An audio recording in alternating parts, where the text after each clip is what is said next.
O Brasil não conhece o Brasil. O Brasil precisa conhecer o Brasil.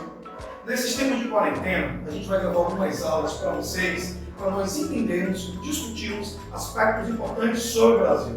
Para começarmos, a gente começa no século XVI, fazendo reflexões históricas sobre o Brasil.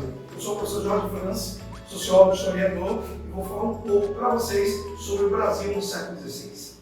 Falar do Brasil no século XVI é entender que as Américas descobertas, ou melhor, invadidas em 1492 pelos espanhóis e divididas 2 anos depois entre os países ibéricos, Portugal e Espanha, representava a possibilidade de lucros, riquezas para o mercantilismo europeu que ganhava muito força no século XVI.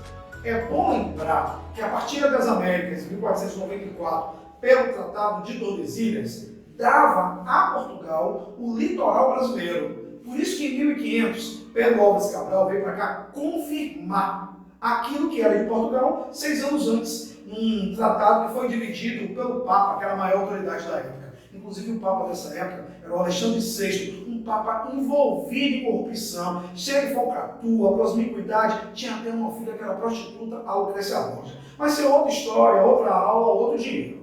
O que eu quero dizer para vocês é que entre 1500 e 1530, Portugal não tinha tanto interesse em colonizar o Brasil.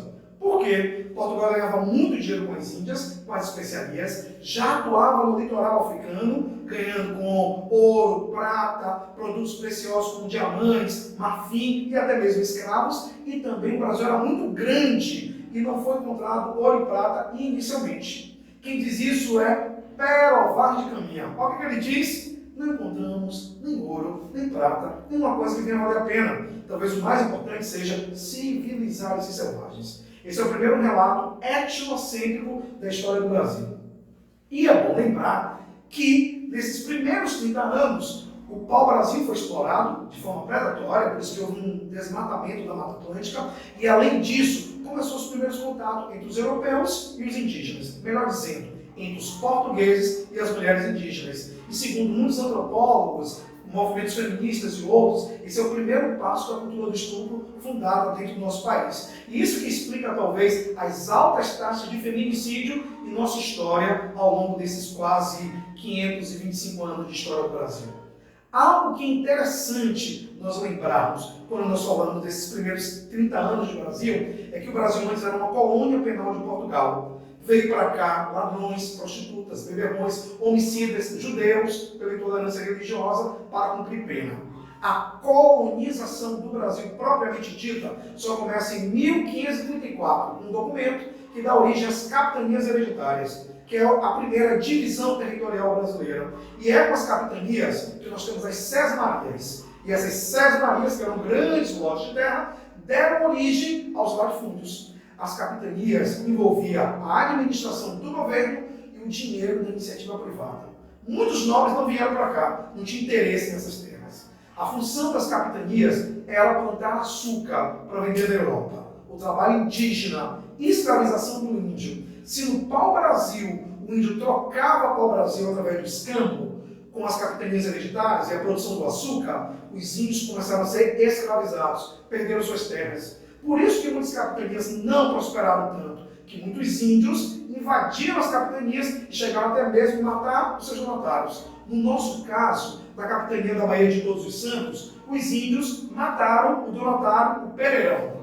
E no São Jorge dos Ilhéus, lá no sul da Bahia, o donatário também foi assassinado por revoltas indígenas. Então, as capitanias dão origem ao projeto de colonização de Portugal no Brasil, plantando açúcar sob o modelo do plantation, que envolve o latifúndio, a monocultura, a exportação e a escravidão inicialmente indígena.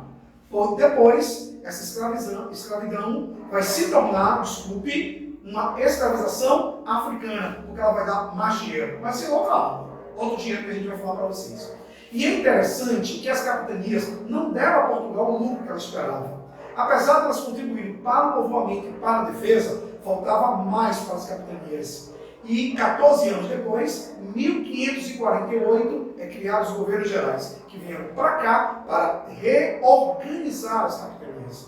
Muita gente acha que quando os governos gerais vieram para cá, Tomé de Souza, que fundou a primeira capital do Brasil, Salvador, em 29 de março de 1549, todo mundo acha que a função do governo geral era acabar com as capitanias. Não era. A função dos governos gerais era reorganizar as capitanias.